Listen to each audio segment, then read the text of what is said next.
Today's interview is a great reminder on why we can't judge a person from the chapter that we came in on in their life, right? Because our guest, who is Germaine Roebuck Jr., is a professional basketball player. And if you just were to come into his life right now, you'd think, oh man, he was a great player, made it professionally, typical, D1 athlete and so forth. That's not the case. We're going to share the story about his experience, and that includes how he rarely even saw the floor in high school, but yet he's now playing professionally overseas. It's an amazing interview, and I apologize because I'm kind of sick, so you'll hear a little bit of my congestion throughout the interview, but I do really appreciate his time and sharing his story because you're going to see the work that it takes. One thing that you'll also learn is that basketball is basketball.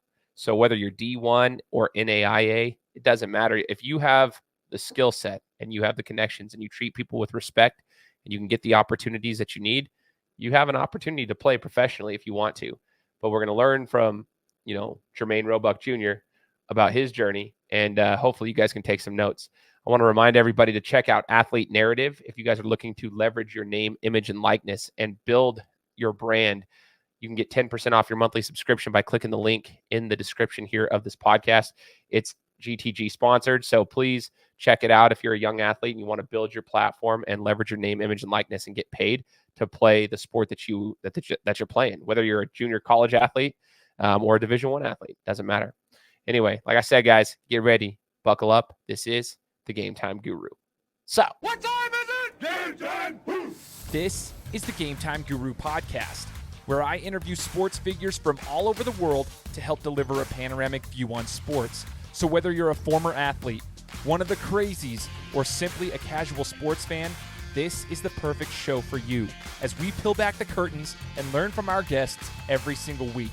I'm your host, Shane Larson, and I'm helping you see sports through a different lens.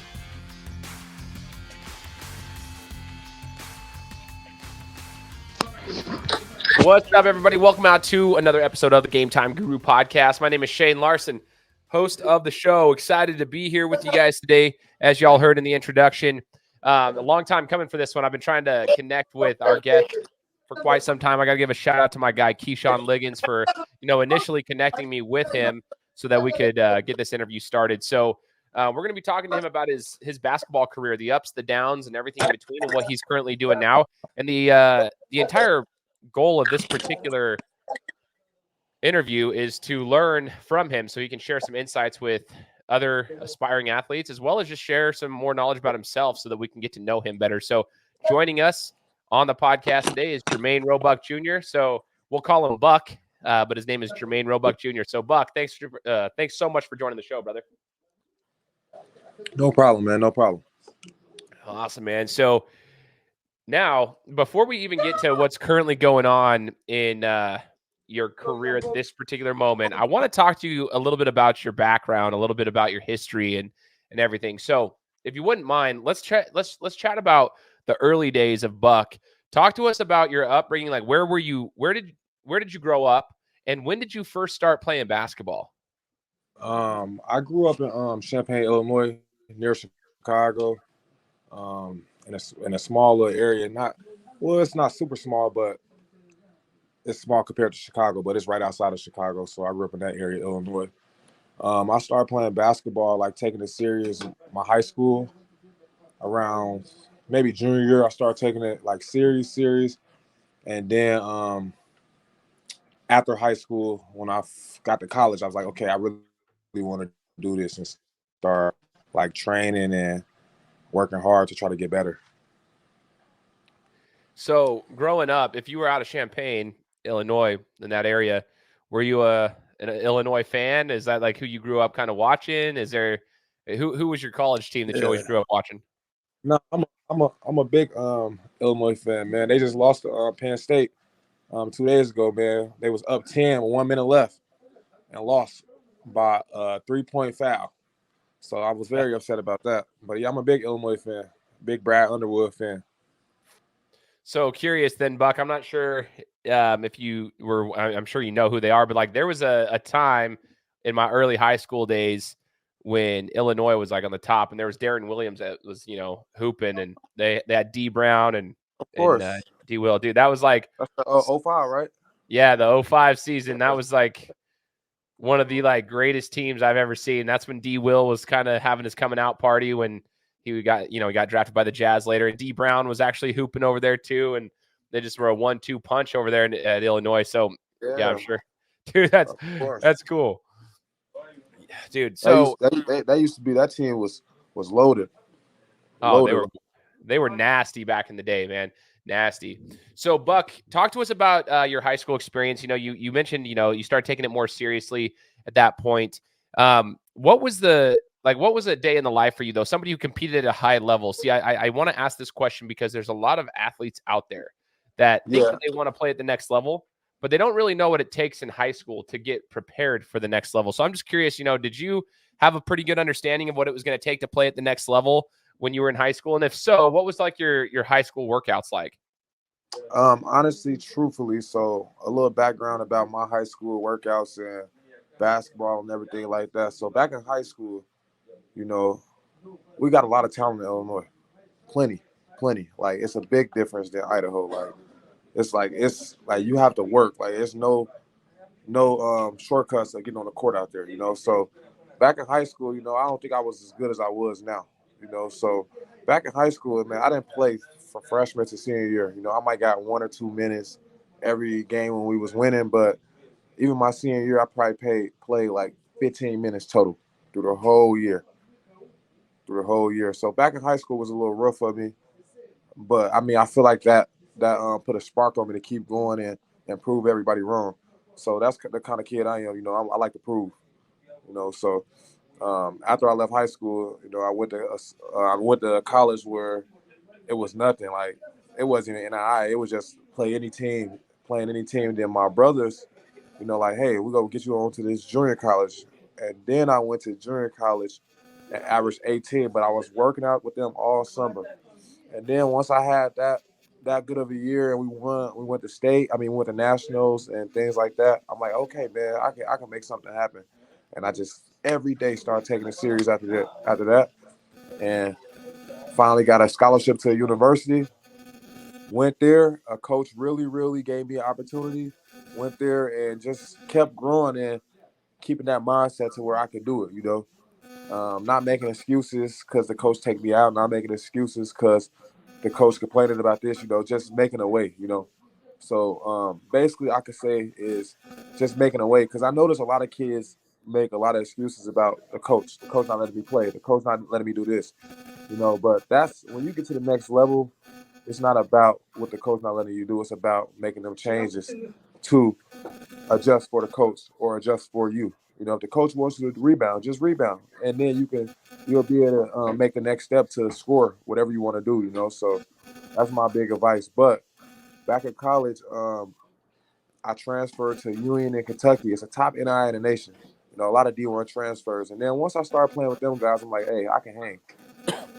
And then I think after my senior year of college, which was I finished at an NIA, but I averaged 20 and 10, and I had a good year. I came to Idaho, which is really weird. I came to Idaho just to train during COVID because Illinois was completely closed. And I think coming to Idaho changed my life, of working out wise and really realizing like people work hard here and work out every day. And it just got me so much better and mentally right to where I got that first job. And my first job in Portugal, which was nothing. But I made the best out of it and averaged like 20 and just kept moving forward from there and then finally kept making it bigger and bigger and bigger.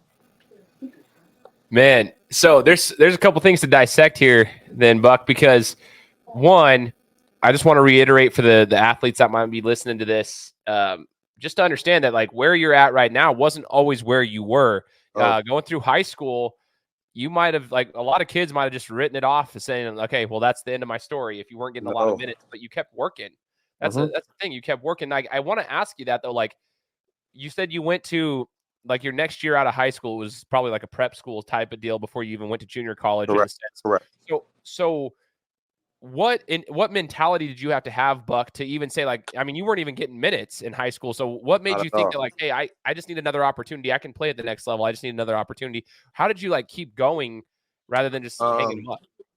I mean, it was mentally challenging for sure. That's why, a lot of things happen in life, and I'm able to like adjust and make something happen, like because basketball is a mental thing, so like just because you don't play in high school and just because you don't get minutes and just because you're not in the right situation doesn't mean it's over, you know? And some people think, oh, I didn't play in high school. Oh, I didn't have this good a year. Oh, this and that, like it's not over, Sometimes you might be put in the right situation to where you have a better year than ever, And once you get that opportunity, it just really, really makes you realize like, hey, I can do this, I can keep going, I can move forward, And then just about learning, learning the game, learning what the coaches need, learning your role. That's the most important thing, your role. A lot of people and a lot of kids don't know their role, and everybody's not going to be a Kobe Bryant, Steph Curry, LeBron James, or anything like that. They might have to play a role to even get to college, just playing a role, because some of them college coaches already got their scores, So I tell a lot of kids in Idaho, it's a lot of kids that always blaming the coaches, And I understand the coaches not as good, some of the coaches here, but that shouldn't be an excuse every time of how you performing or when you get them shots or when you get the ball and you're not looking at the rim or looking to take advantage of your opportunity. I like that. That's important And for that's the people to most know. important thing, Yeah. like you can't blame the coaches because you're going to go to a situation in college to where the coach might don't like you at all. The coach might don't favor you as being a scorer at all. But if you do the little things, you gain his trust and things like that, then it helps. But if you can't accept the coaches in high school, then I don't know how they're going to accept the coaches at the next level. Right. No, it's so important for people to know. Um, I hope they take note of that Yes. because I see it a lot. I just being a coach for the club level, like when I'm coaching a club, I hear about it all the time. Like people Right. blaming the coaches and whatnot, and sometimes the situation is just not best for them. But I do Right. see a lot of kids do what you were saying, like get through the high school season, and then if you're able to do it and you have the means to do it and you can make a club basketball team, even clubs sometimes can provide a different opportunity for you depending on the club that you play for, because you get a different situation, a different system, you get a different exposure, and you get a different role. And sometimes if you take advantage of that, I've seen kids get opportunities. Kids that barely even played in high school will get scholarship opportunities. Even if it's a junior Right. college, they'll get Right. opportunities. So, Buck, one It's of the other things you mentioned was at the NAIA level, where you finished at, you talked about like there were some D1 caliber athletes, and you knew you Mhm. could hang with them. I wanted to ask you what was the biggest transition for you going from like high school to college? Was it the physical attributes like the guys that you were talking about? Was it the academic side of things? What was the biggest transition going to the collegiate game? I would say the physical athletic, because when I went to Union in Kentucky and I started playing against bigger guys and D1 transfers and stuff like that, it's just like the athleticism, the physicality, you know, out of high school I didn't play, so like it was much different going to that type of level, and it really developed me. And actually, I didn't even play there. I redshirted. That's the funny part. I redshirted and got better all year. So that's it. It really mentally put me on a block to where like, hey, I got to get better. I got to get stronger, And I just learned so much of transferring to that school in Kentucky. And I ended up transferring and went to a team that a coach let me rock, let me be me. After I took that step of understanding I got to get stronger and understanding what I need to do to play against these type of guys when I do get to that level. Dude, I love that, man. That's actually cool to hear, man. You have such a unique story. This is why I'm glad that we're highlighting this, Yep. because like it's not just your typical, oh, I was a 5-star athlete, D1 scholarship. No, dude, you put in the work and you had opportunities that were just unique and you stayed patient. So when you got to Portugal first season you were talking about that. That's what I want to ask. Like, a lot of times playing overseas, some people are like, oh, they're a professional basketball player. Well, it's not all the same. Every situation overseas is different. Like some are very lucrative, some are not. Some are different situations. Some is good caliber basketball, some's not. So it's just different situations everywhere. But I am curious, like, going over there, I'm sure there was a cultural shift that you had to get used to playing overseas. There's a language barrier and so forth, and there's just different living. Everything's different. But when it came to the sport of basketball, was there something that you had to adjust to? Was it the basketball itself? Was there any rules of the game that were hard for you? Anything like that? I think more of Portugal.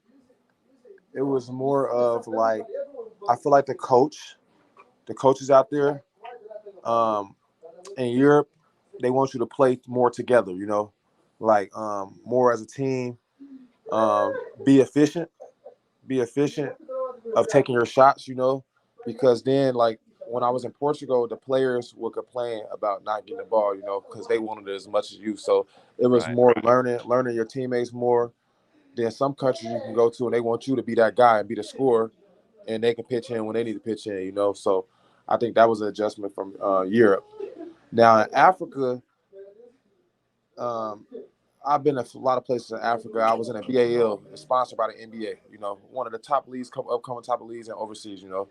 And that's where, you know, my first year, I'm like, oh shit, like I'm playing like all D1 athletes, ex NBA players. You know, it's like this year I'm supposed to be there. Obviously, you know, I'm not going to be there this year.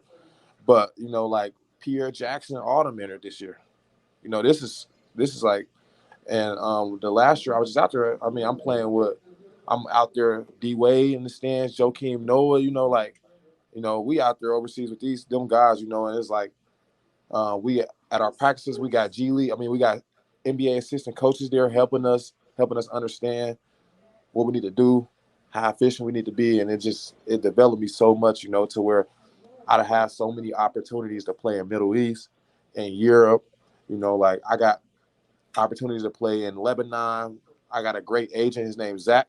You know, he's signed a guy that I just played with in Rwanda, which is Michael Dixon Jr. Played in Missouri. You know, point guard, 6th man of the year. I just played with him in Africa. I play with I'm a jock, big man that played at UConn. I played with Kendall Gray, you know, recently. Played at Delaware State. I played with Kenny. Kenny played at Boise State a while back. You know, like I just played with all these guys. And remember, I went NIA. Remember that. I went NIA. Some of these guys went to the NBA. Majak got drafted to the NBA. You know, so like that's why it doesn't matter where you start. It's just how you finish and how you take control of your opportunity. Dude, that is so cool. Like the opportunities that have been presented to you just from the professional side. And like you said, like everyone's journey is a little different. Some guys will go D1, go to the NBA, G League, whatever. Sometimes they trickle out there too. So when you're there with them, it's fair game. You know, you're out there with the same guys. You lace up the shoes the same way, you breathe the same air and everything. So I guess my question there would be, when you're playing overseas, you're playing professional basketball, there's money on the line. Everybody wants to get theirs. Everybody wants to get their shots up. Everyone wants to score. Everyone wants a bigger contract. I guess my question is, Buck, how do you go about focusing on not only getting yours, but, you know, playing in a way that's entertaining and where you can win so that teams and organizations are willing to look at you? You know what I mean? So I think that more of the situation is like I always been a team player, you know, so that kind of helps me in a situation. Now I had to learn that I have to be more aggressive myself because, like you said, when you go overseas, everybody's trying to get theirs. So it's other Americans that don't care. Like, hey, they care about you, but they want to get theirs too, you know, because, you know, like the more you shine, the more opportunity you get. But I learned just being patient and letting the game come to you. It's going to come if you let it come to you, you know. A lot of the times where I scored 20 plus, you know, it wasn't forcing anything. It was all efficiency, you know.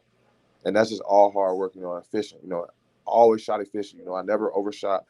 I never did it over dribble, things like that. Everything was just being efficient, you know. And that's when you know you can play at the next level, when you efficient, you know.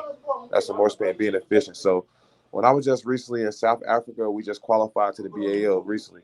I played with Dane Miller. He played at Rutgers, and I played with Perry Petty. He played at it's a Tyree brother, Tyree Petty brother. He played at what's the school? Santa Clara.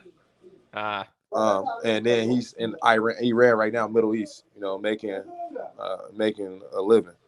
You know, and Dan Miller's in Indonesia right now. And so I just play with them guys. You know, they older than me. You know, a lot older than me and got a lot more knowledge. You know, and we all just played really well together. You know, we wasn't being selfish. We was more focused on winning and qualifying. You know, and we went out there and just destroyed every team. Destroy everything. This is just recently before the injury, you know, and thank God, you know, I'm healing and I'm gonna be back in a couple months, you know, back on the court, you know. But like I said, it's more just being efficient and not getting frustrated that you're not getting the ball. It will come, you know, pulling your teammate to the side and talking to him in his ear, you know, not showing the emotions on the court because a lot of people is watching. A lot of people watching that live. A lot of people watching that NBA TV, you know, trying to recruit, you know. So just being patient with your teammates, you know, pulling them to the side, being a great teammate takes you a long way. Ooh, I love that. I hope people take note of that as well. That's a huge piece of information. Being patient with your teammates, so important. So, Buck, you've referenced your injury. I wanted to kind of touch base on that. There's some in an athletic journey. There's always adversity that one has to face, right? And Yeah. for you recently, the only reason I knew this is because obviously I know who you are, and then I knew Keyshawn, and he had told me what happened the day that it happened, and you had ruptured your Achilles. You tore your Achilles tendon, and it was playing, you know, basketball here locally, and Yep. and it just happened and stuff. And so I'm curious, you know, going through that as a basketball player like yourself, playing at that level, you know, a professional basketball player in the off season, doing your thing, going through that. I know that you're in the process of recovering right now, but mentally, if you could give some advice to anybody, because I know there's a lot of athletes there that have gone through injuries and maybe they're struggling, myself included. When I ripped my shoulder out in 2016, and that was like the worst thing that happened to me. That like wrecked my entire athleticism, everything. It's gone down since then. And so I remember the mental. It was more mental than it was physical, just Right. everything. And so, if you wouldn't mind, could you tell us a little bit about your experience thus far battling through that injury and the recovery process so that we can learn from you? Yeah. So yeah, I tore my Achilles at the gym December, like mid-December, end of September. I mean end of December. So it was just unexpected. You know, I wasn't doing nothing hard to do it or anything like that. I think it was just the way I planted. You know, it was definitely a mental breakdown, you know, because I had just got back from South Africa. Um, you know, I was just like the shine was getting really good. You know, the coaches, the agents. You know, my agent was getting me jobs. You know, talking to teams for me. You know, I was feeling good. I had just left, feeling great. I had just left Africa. You know, we won. You know, I had the last game. I had dunked on a 6'9" dude. Dunked on him. You know, I was just feeling great. Everything was feeling good. Came back and I tore my Achilles. You know, and it was a mental breakdown for sure. But you know, one thing I learned from that situation is always be prepared for the worst. You know, because things can happen. You know, and my career was going up. You know, like somewhere I never thought I'd be. You know, I was receiving many jobs, more than I ever received. You know, to come play. Hey, come play. You know, I had a job in the Middle East. I think I was supposed to leave in January. You know, and I tore my Achilles December. You know, but just staying strong mentally. You know, praying. You know, and just taking the battle. You know, like it was tough for me. I'm not gonna lie. For the first month, I was, you know, emotional, depressed. But I had to like, hey, man, I made it this far. You know, from not playing in high school, from nothing. You know, like it's not the end of the world. And now I'm feeling great. I'm back walking. You know, I'm back doing squats, doing leg press, and everything. You know, and it just feels great to be back in this position, to be back on the court. you know, and I will officially be back on the court, I think, in the next month or so, you know, like actually doing what I was doing, you know, getting back, you know, and I'll be back overseas. I will. I still got plenty of opportunities. I still got people that trust me and things like that. But just staying mentally strong, you know, like that's the best thing you can do, you know, because if you're not mentally strong, it's gonna be hard to overcome this injury. Yeah, totally. And I think what some athletes will go through, you know, from the ones I've spoken to, Buck, it's easy to kind of play the victim game sometimes, like why me, like that kind of thing, you know. And it's hard. It's Yeah, because you know you mentioned your career was on a upwards trajectory, and it still is. But yeah, like when it's going, everything's going great, and then all of a sudden it feels like the big man above tries to like teach us a lesson or something, and we wonder why me. But the thing is that it's cool to watch your mentality. I'm sure it's not easy every day. There's going to probably be setbacks here and there, but you're continuing to work every single day. And I love that you mentioned like you pray, you stay mentally strong, you stay focused on the next steps, you know, and you know what's going to happen. You know what your skill set is, and you know the possibilities that are going to happen in the future. So I'm excited to see what goes from there. But I want to ask you this question, Buck. What's the biggest life lesson so far in your career that basketball has taught you? being a great person, because that's the biggest thing I could tell anybody that basketball had taught me. Being a great person, and it's not just about being a great teammate. Being a great person to kids, parents see that.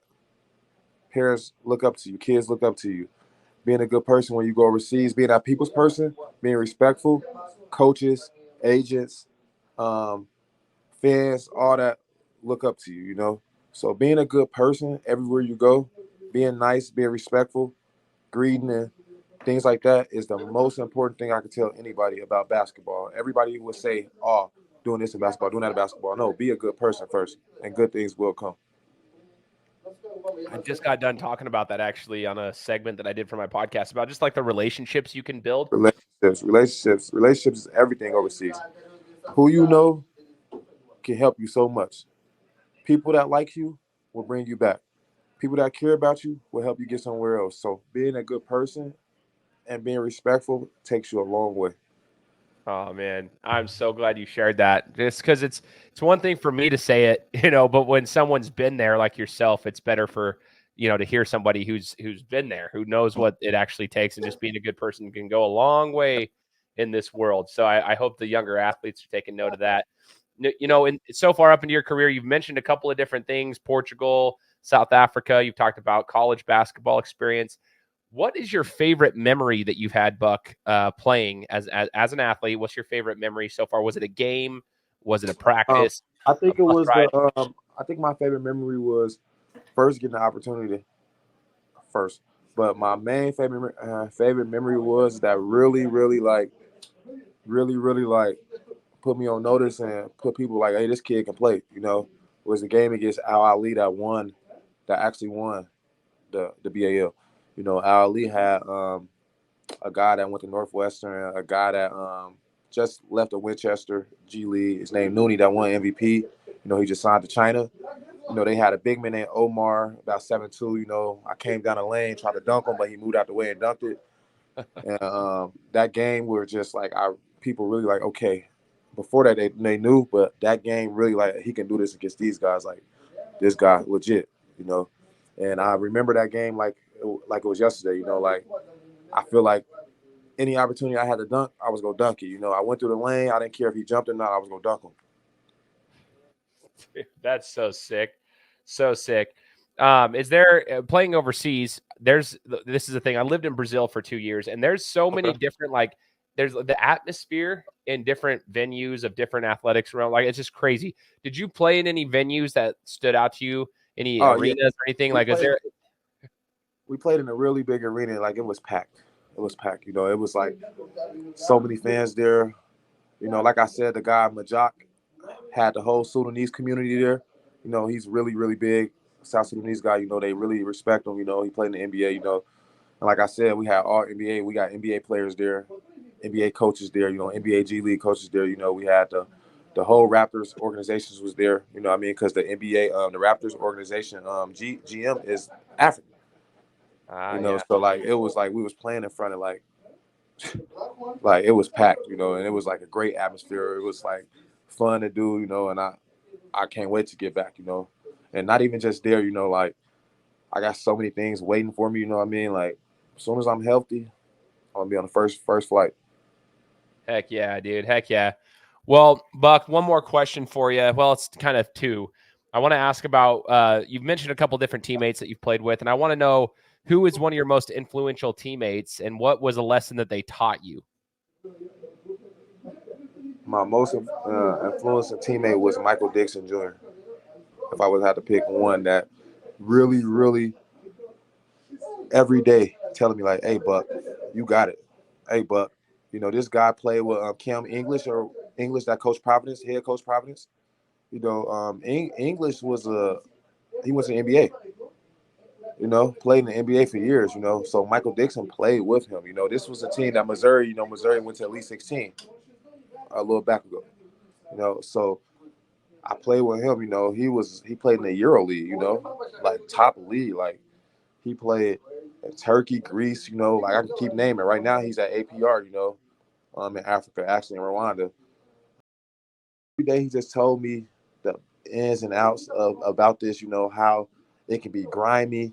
You know, it can be good. You know, good situations. You know that everything you need, accommodations, like just everything I needed. Put me with a great agent. You know, like if I can say one person, I would say Michael Dixon. You know, like he knows so much about basketball. He played with a lot of great players. You know, he got a lot of family members that went to the league. You know, played with a lot of players that went to the NBA. You know, like him and Majak. You know, even Majak, you know a lot about basketball. You know, like I said, got drafted number 40 to the Lakers. You know, them guys, especially Michael Dixon. You know, it's like a guys I would like, hey, you know, that taught me a lot and told me a lot about that I need to know. I love that.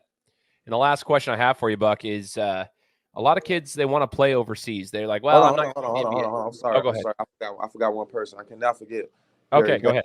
I could not forget the Petties. You know, Tyree Petty. You know, he played in 11 different countries. You know, like taught me so much when I first moved to Idaho to get me ready to play there, and then still keep me going. Then his brother, you know, very very experienced. You know, just recently when we played in South Africa together, you know, he taught me so much. You know, he knows so much about the game. Been playing for so long. You know, I respect him. You know, as a person, as a cousin. You know, like I respect him. You know, he made a lot of money in this. You know, made it a living. Take care of his family. You know, and he just told me the ins and outs. You know, and told me so much about the game. You know that he knows. You know, so I respect him as well. You know, forgot to mention him. Oh, no, that's good. Shout out to the Petties, man. That's dope. And shout out to Keyshawn Liggins, you know, man. Also, you know he know a lot about basketball too, you know. Yeah, that's my boy right there. Shout out to Key as well, who, like I said, gave me the assist here and getting in contact with you for an interview. And so, Buck, my last question for you would be this: so, a lot of people I talked to on the show over the last 7 years, they have aspirations to play professionally, and a lot of them want to play overseas. Like they want to do that, but I don't know if they all understand the ins and outs of what it takes. So, if you could say, hey, when you're done with your collegiate basketball career, or if you're interested in playing overseas in the first place, like what's the first steps that someone needs to make sure that they're preparing for? Do they need to find an agent? Do they need to make sure that their game, like their physicality is up on point? Like what do they need to be preparing for if they eventually would like to play overseas basketball? Preparing that your first year, your first year not go be the money that you want. I can tell you that now. And that's a lot of D1 players, just because they went D1, they don't go overseas making the money that they think they go make, you know. Unless you coming from Kentucky, you know, and Duke, you know, and schools like that. But it's a lot of people that go D1 that go overseas. You know, that it's not gonna be as good as you think it is. You know, you got to be humble that first year and really, really show what you can do to get to some money that you can quit a job, you know, and just take care of a lot of responsibilities. So just being humble and knowing that first year not gonna be easy. That is important to know, and I appreciate you sharing that. Sometimes people think, hey, I'm going to go overseas. I'll make, a 6-figure contract or 7-figure contract. That's not always how it is. And in fact, that's usually not how it is at all. And so I'm glad that you shared that because, yeah, it's just the reality of it. Doesn't mean the game is not amazing. Basketball's still an incredible game, but you still gotta work to get to where you need to be. So I appreciate that. Buck, I just want to say thank you, man. I appreciate you taking the time. No problem. I done saw some guys that went D1 that went overseas, last year or two, and that they're not playing anymore because the money wasn't good enough, and they went D1, so I just want kids, don't get caught up in Division One. You can make it. You can make it from wherever you go. Basketball is basketball. Heart is heart. You know what I mean? So just keep going, just stick to the plan, man. That's all I can say, Stay humble and just keep grinding, Ooh, I like that. Hard is hard. Basketball is basketball. And that's a really good piece of information. So, like I said, I just appreciate your time, Buck, and being willing to share your story with us. I'm looking forward to getting this out to the public so they can hear and, can inspire the younger generation as well. So for all those who are listening, hopefully you guys enjoyed this interview with Germaine Roebuck Jr. And hopefully if you guys have any questions, you can hit me up and I can, try to get Buck to give me some answers if you have any more, questions for him. But just want to say thank you. And for all those who are listening, make sure to hit that subscribe button because we'll be coming to you guys next week with another interview. Take care. Guys, thanks so much for listening to another episode of my show. Now, if you could go and do me a favor, head over to iTunes, give me 5 stars, and leave me a review. It would be greatly appreciated. Thanks, guys. Appreciate your support.